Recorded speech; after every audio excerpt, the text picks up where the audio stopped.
Shalom, shalom, sejam bem-vindos a mais um Israel para Jesus, programa destinado a compartilhar conteúdo e informação a respeito de Israel, do povo judeu. Aqui a gente fala sobre testemunho de vida de judeus que tiveram encontro com Yeshua, com Jesus. Falamos sobre os costumes, a cultura judaica, como também os desafios do compartilhar o evangelho do Senhor Jesus ao povo judeu, e sempre encorajando você a se unir a nós nesta tarefa tão sublime e especial, que é fazer o nome de Jesus conhecido entre judeus e também gentios. E no episódio de hoje, no programa de hoje, nós vamos falar a respeito de cultura e de costume judaico, também sobre Bíblia, né? Tudo está interligado quando nós falamos a respeito do povo de Israel. A gente vai falar sobre o ciclo da vida, como é que uma família judaica ela passa, né, pelos principais momentos ali da vida, desde o nascimento até a sua morte. E para bater esse papo com a gente, está conosco aqui o pastor Alexandre Dutra, que já esteve aqui várias outras vezes, né, pastor? Sempre enriquecendo aqui o nosso programa. Seja bem-vindo, pastor. Obrigado por mais um convite para estar aqui. Prazer é meu, pastor Romualdo. Nunca é demais estar aqui com vocês, né, no Israel para Jesus, tratando esses temas que edifica a igreja do Senhor Jesus e nos capacita para darmos testemunho do Mashiach, que é Yeshua, né, do Messias, que é o Senhor Jesus. Então é sempre um prazer estar aqui com você, com toda a equipe, esses irmãos preciosos que com tanta qualidade ajuda a gente a divulgar e expandir, né, espalhar aí a palavra de Deus. Maravilha. Você que acompanha o Israel para Jesus, difícil você não conhecer o pastor Alexandre, mas se você está vindo aqui pela primeira vez ou assistiu algum programa em que ele não estava, o pastor Alexandre Dutra, ele é diretor do Amigos de Sião, é escritor, é professor de seminário, especialista em cultura judaica, faz diversas caravanas para Israel, já morou em Israel. Então a gente está aqui em boas mãos aqui para dialogar a respeito desse tema bem interessante. E sem mais delongas, porque a gente tem bastante conteúdo hoje, pastor, será que a gente consegue em 30 minutos?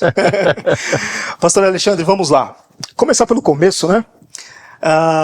Circuncisão.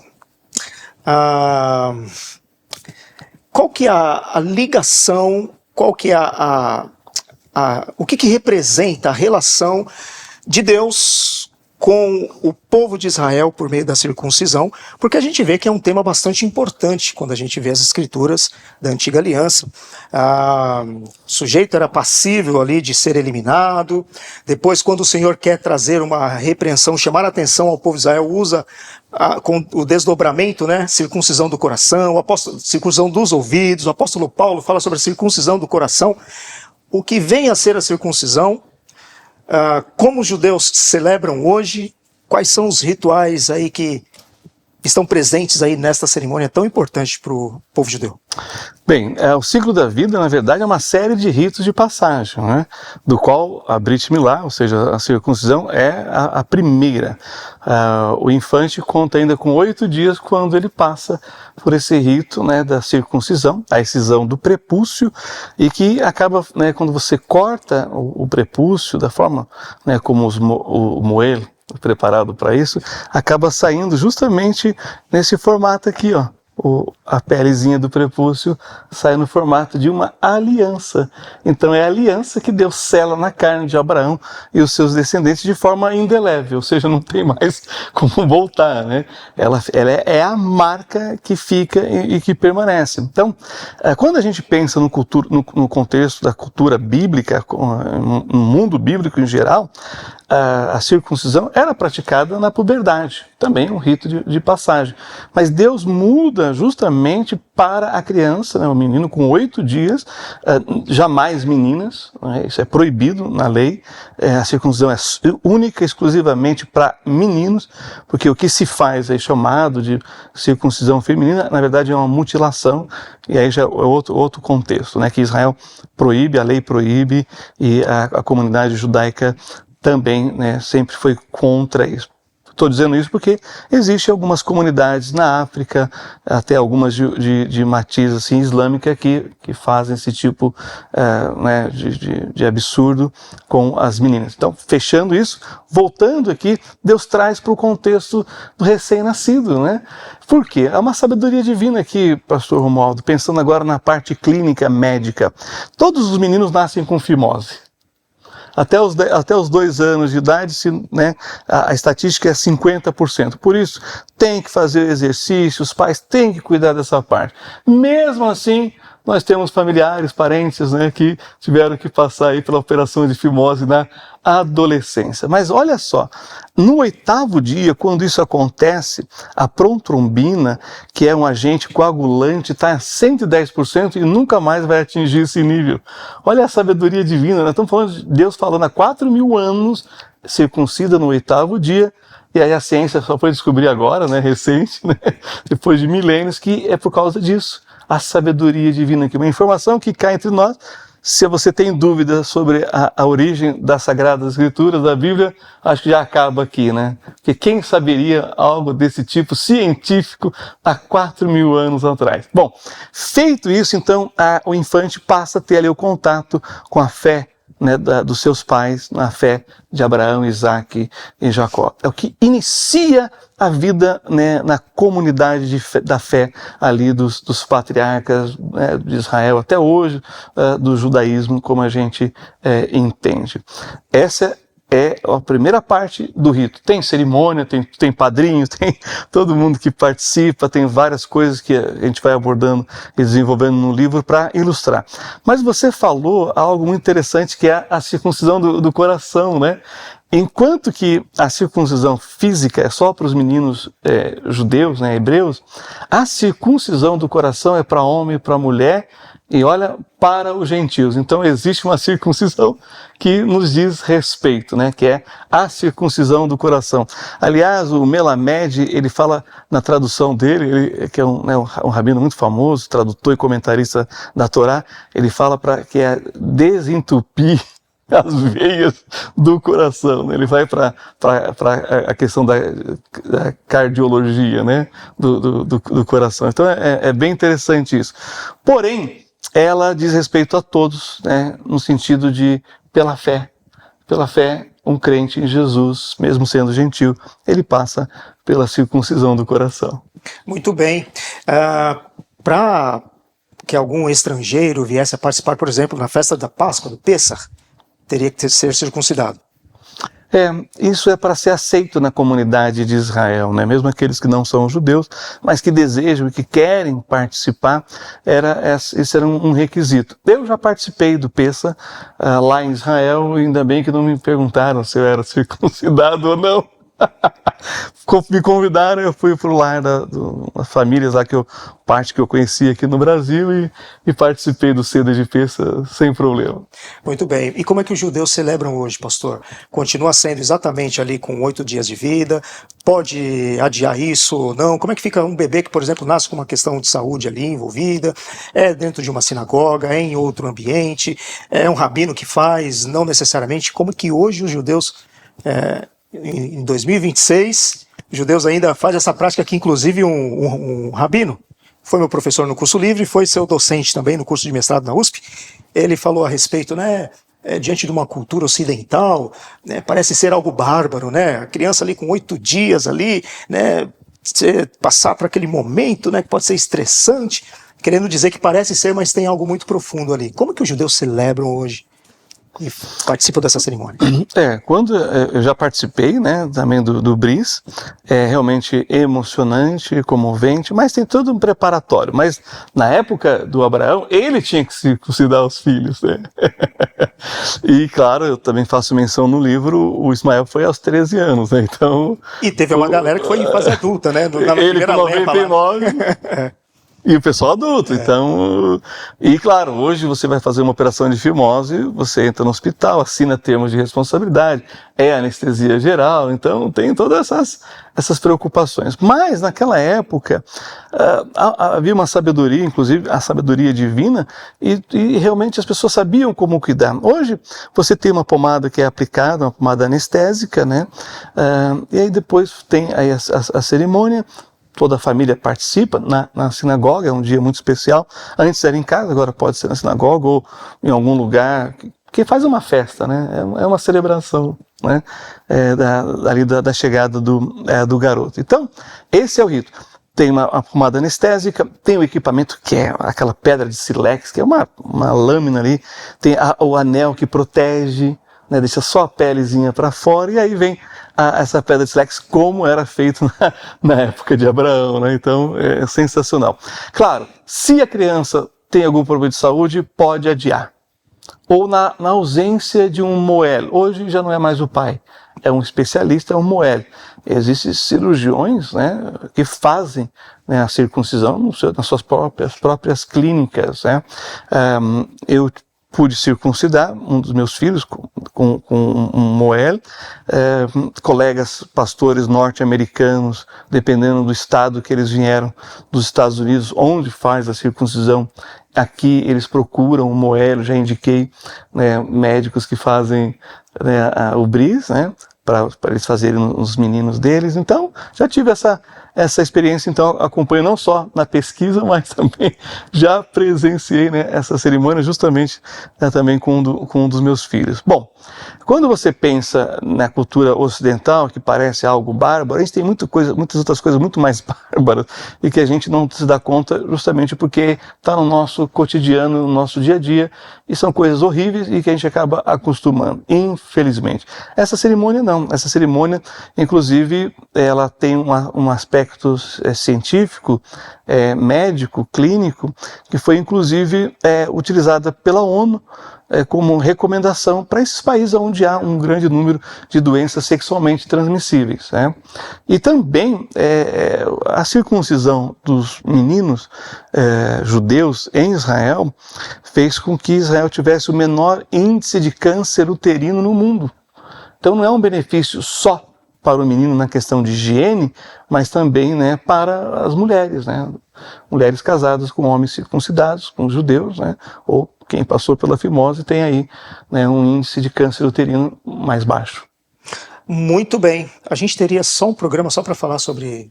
só sobre o bris. Ok, aqui mais uma informação. A gente usa o termo Brit Milá, é judaico, que significa... É o pacto da aliança. Pacto da aliança. Que é a circuncisão. Que é a circuncisão. Mas esse termo bris...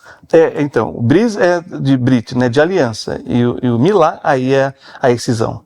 Porque a circuncisão em si. Que é o Brit Milá, o Brit, ou Bris, né, que também chama dessas eles falam variações. Né? O Bris falou Bris, já está resumido ali.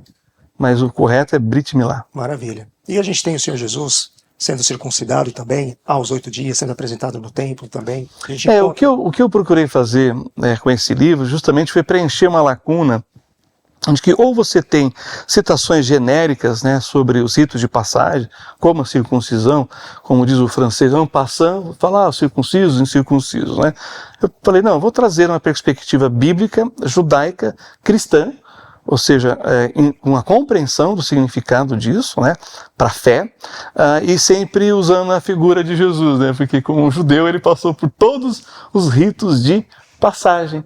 Então, é um estudo diacrônico, ou seja, eu pego o tema bris de Gênesis a Apocalipse, vamos dizer assim, no Tanar e também na Brit Hadashah, né, nas duas alianças, nos dois testamentos. Então, o subtítulo o título é Ciclo da Vida, uma perspectiva judaico-cristã.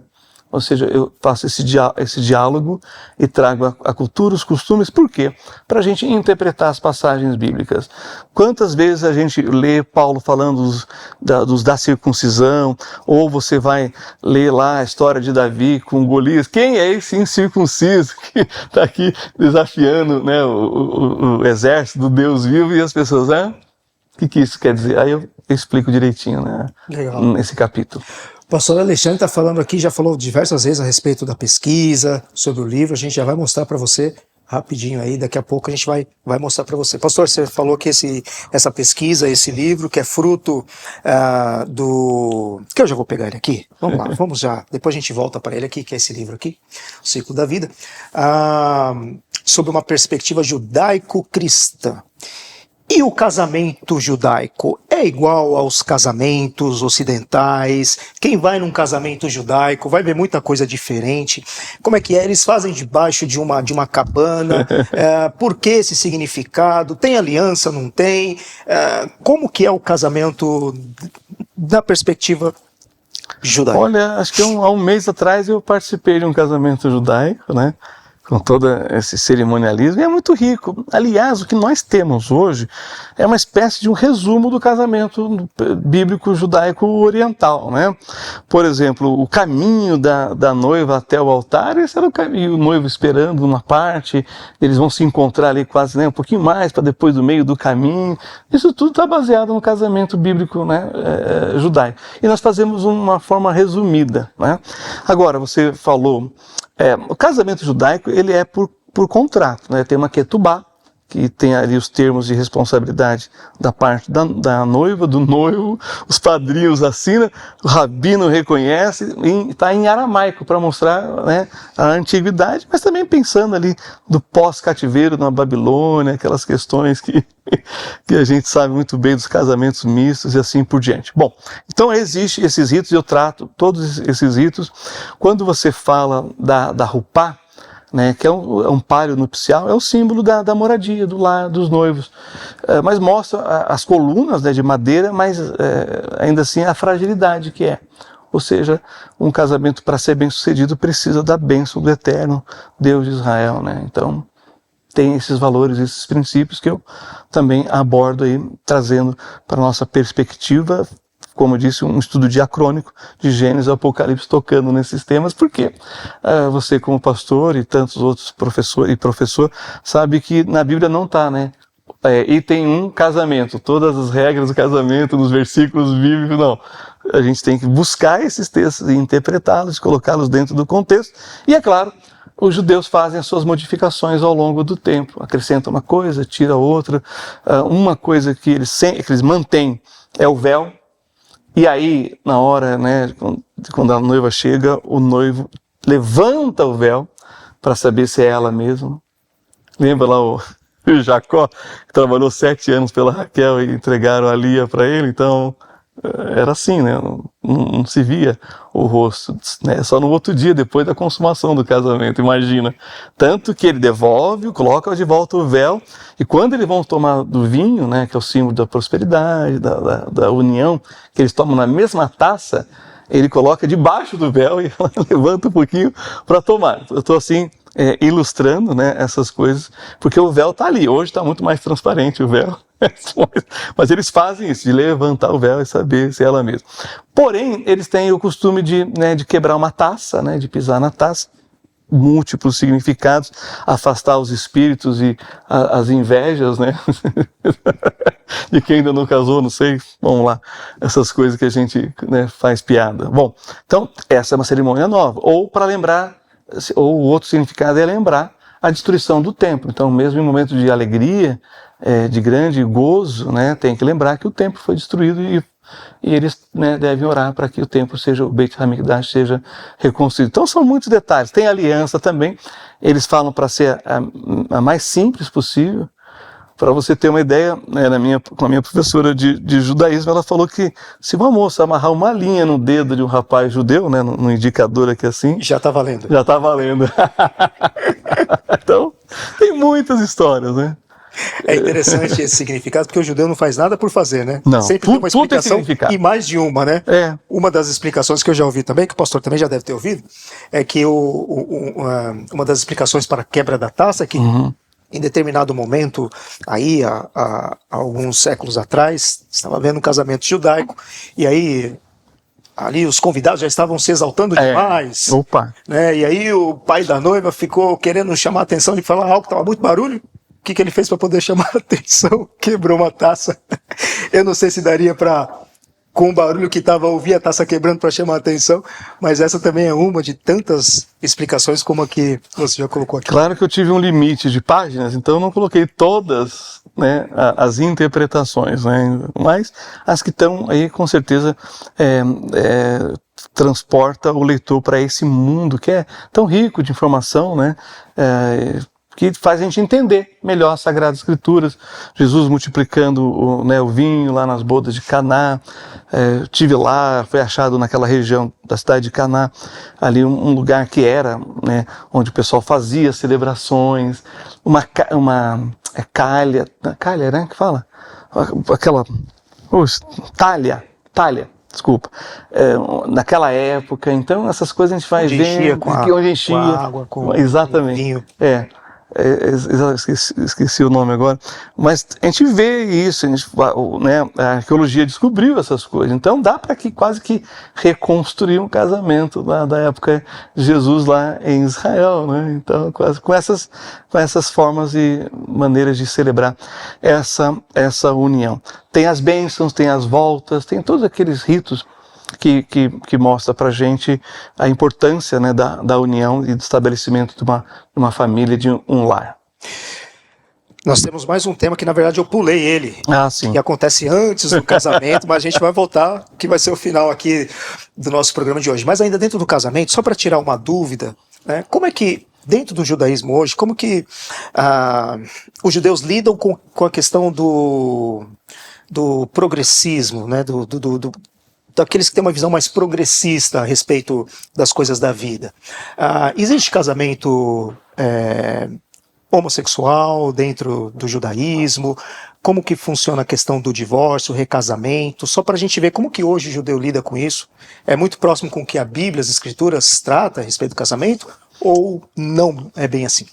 Eu faço uma abordagem bíblica, né, cultural, histórica, sobre a questão da poligamia, também do celibato, todas essas coisas que envolvem essa questão, mas dentro do contexto bíblico, né? A questão do divórcio que você falou, assim como existe a Ketubá, que é o documento do contrato do casamento, existe o Get, que é a carta de divórcio, em que se paga pelo casamento e se paga pelo divórcio, e já está pré-estabelecido na Ketubá. Se o casal vier se separar, o que vai ser passado para a esposa, o marido, essas questões, né, que envolve realmente o divórcio, que é também uma forma escrita, enquanto que a do árabe, né, os muçulmanos é coisa falada. Isso na antiguidade, hoje acredito que deva ter mudado, mas Israel sempre foi escrito, sempre o valor de katev, de estar escrito, né? Então é assim. Agora, quando a gente pensa na perspectiva moderna do judaísmo, ainda hoje só quem faz casamento em Israel é o judaísmo ortodoxo. Então, se você não é ortodoxo e quer se casar, você morando em Israel, você vai para um outro país, faz um casamento civil e o governo reconhece quando você volta. Então, para ter esses tipos de casamento moderno, isso seria em um judaísmo liberal, né? Mas também atrelado à questão social, do casamento social, civil, né? Para que haja reconhecimento em Israel. Então, no meio do judaísmo tradicional ortodoxo, não. Já o judaísmo mais liberal, aí tem sim essa prática, mas não é reconhecido pelo o judaísmo de Israel, que assina e que reconhece. Para você ter uma ideia, mesmo que o rabino faça o casamento aqui, a documentação vai para Israel, e aí o rabino mor, né, o rabinato em Jerusalém, reconhece aquele casamento. E para desfazer a mesma coisa. Então você paga aqui, paga lá para casar, paga aqui e paga lá para se divorciar. Muito bem. Eu pulei o bar mitzvah, que Sim. acontece bem antes aí do casamento. O que vem a ser o bar mitzvah, pastor? Assim como a circuncisão é um rito de passagem, o casamento também é, né? O bar mitzvah é o ápice, porque os meninos de 12 para 13 anos, as meninas de 11 para 12 anos, e eles serem filhos do mandamento, né? Bar mitzvah, filho do mandamento. Bar é aramaico, né? E mitzvah é hebraico. E a menina é bat mitzvah, tudo em hebraico aqui. Filho do mandamento, filha do mandamento. Aí eles passam a ser responsáveis, né, diante da comunidade pelos seus atos, né? Pelas suas atitudes em relação à vida. Né? Então é esse momento. Que é muito interessante, porque eu também ilustro isso com a subida de Jerusalém subida de Jesus para Jerusalém, e que ele está com 12 anos, né? Entende? Ele está de 11 para 12 anos, né? Ou seja, no próximo ano ele já é um bar mitzvah. E isso responde como é que José e Maria perdem um menino na festa da Páscoa em Jerusalém. Por quê? Na vinda, ele veio na caravana, tem a parte dos homens, das mulheres com as crianças e dos homens atrás, que é uma forma de proteger, né? Dos piratas do deserto, já existiam, né? Quem lembra do Ali Babá e os 40 ladrões, aí claro que não estão falando pro já pessoal. Já entrega bem a idade ainda. Estamos entregando a idade da galera que assistia isso na sessão da tarde, né? Bom, então, se ele sobe com as crianças e com as mulheres, e o José falou, está voltando com as mulheres, né, e com as crianças. Se a Maria não vê o menino, ela pensa, ele vai vir com os homens, né, porque no ano que vem ele já é um bar mitzvah. Porque começa com 12 anos, né, a preparação para os 13, né. E aí, quando um ano de caminhada, que as famílias se encontram para, né, se ver, se comer junto, cadê o menino? Aí voltam, leva mais um dia, né, procurando até que acha o menino Jesus. Aí ele está falando com os doutores da lei, o pessoal acha maravilhoso isso, então, ai, que bonito, Jesus falando no meio, olha como ele era. Não, ele só está falando ali porque ele é um bar mitzvah. Se há 50 anos atrás criança não falava, adolescente, né, não falava no meio de adulto, você acha que há 2000 anos ia falar, ainda mais com os doutores da lei? É claro que não. Ele ganhou esse direito, ele está nesse processo dos 12 para os 13 anos de ser um bar mitzvah. Por isso que ouviram ele, se admiraram, porque ele era um raham, né, um sábio, mesmo com a idade, e outros vieram antes de Jesus e depois de Jesus também, adolescentes, né, gênios, assim, superdotados, e que tiveram esse momento. Mas não precisava ser tão inteligente também, não. Só tinha que ter 12 para 13 anos, que aí ia ter esse momento. Por quê? Ele passa a contar no mínimo, né, do serviço religioso na sinagoga, que tem que ter 10 homens acima de 13 anos. Se tiver 12 homens e 100 mulheres, não começa o serviço religioso na sinagoga. Entendeu? Mas se chega um menino de 13 anos, inteira os 10 homens, aí sim começa. Então, esse rito de passagem é muito importante para o menino. Eles falam que eles fazem uma Messibá Gedulá, uma grande festa, e realmente leva o filho ou para Jerusalém fazer o bar mitzvah lá, vi vários bar mitzvahs lá, ou se leva para Disney e assim por diante. Mas esse período do menino e da menina, eles vão aprender, né, sobre a cultura, a história, a religião, as meninas, aquelas questões que é própria das meninas. Agora a pergunta, antes de finalizar aqui o tempo, né, é por que as meninas é com 11 anos e os meninos com 12 anos? Porque você não vai ver meninas brincando de boneca com 15, 16, 17 anos, mas você vai ver um marmanjo soltando pipa com 18. É verdade. Ou seja, e no videogame meninas, até depois de casar tá lá ainda. As meninas amadurecem primeiro, é por isso. Muito bem. Tudo isso a gente encontra aqui, pastor, no livro O Ciclo da Vida, esses assuntos e muito mais, não é isso, pastor? Exato. E esse ciclo da vida, qual que é a origem dele? Essa pesquisa se deu primeiramente para qual finalidade?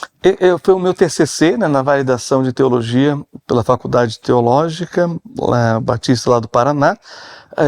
Eu produzi o material para esse TCC e vim trabalhando com ele, lecionando, pregando, apresentando, e durante 10 anos eu fui desenvolvendo, acrescentando, apurando, melhorando, e finalizamos. E a editora Jesus, lá de Curitiba, ela falou, olha, vamos publicar esse livro, porque vai preencher aí um gap, né, um vazio, um buraco na questão aí, né, cultural, bíblica, teológica, sobre esses assuntos, e nessa perspectiva, né? Porque ou você vai ler uma literatura rabínica, judaica, sem a perspectiva do Novo Testamento, ou você vai ver os comentaristas muito rapidamente tocando nesses assuntos, mas não, né, com um estudo diacrônico como eu fiz. Então ela veio para preencher essa lacuna. Maravilha! O Ciclo da Vida, uma perspectiva judaico-cristã, pastor Alexandre Dutra. Você pode encontrar esse livro logo, breve, no site da editoradavár.com. Mas você também, aqui nós temos o contato aqui do pastor Alexandre Dutra, @amigos de Sião, do Instagram, e também através do celular WhatsApp, caso você queira levar o pastor Alexandre na sua igreja para pregar, ou para ser um conferencista, um palestrante, também é conferencista, pastor Alexandre, você pode estar entrando em contato, querendo conhecer um pouco mais do seu trabalho, das viagens, né, pastor Alexandre, para Israel, para as caravanas. Entre em contato com o pastor Alexandre e você também pode ter conhecimento desse livro e outros que já estão aí publicados, e outros para serem publicados aí, inclusive pela editora da VAR, também uma parceria junto com o pastor Alexandre. Pastor, muito obrigado pela sua participação, por trazer esses temas aqui tão importantes dentro da cultura e da tradição judaica, e também trazendo esses elementos aí da perspectiva cristã. Tá bem, obrigado pelo convite, estou às ordens, estou à disposição. Shalom, que Deus abençoe a todos. E nós queremos agradecer a você também, que esteve presente aqui até o final deste programa. A gente deseja aí um shalom de Deus para você e para sua família.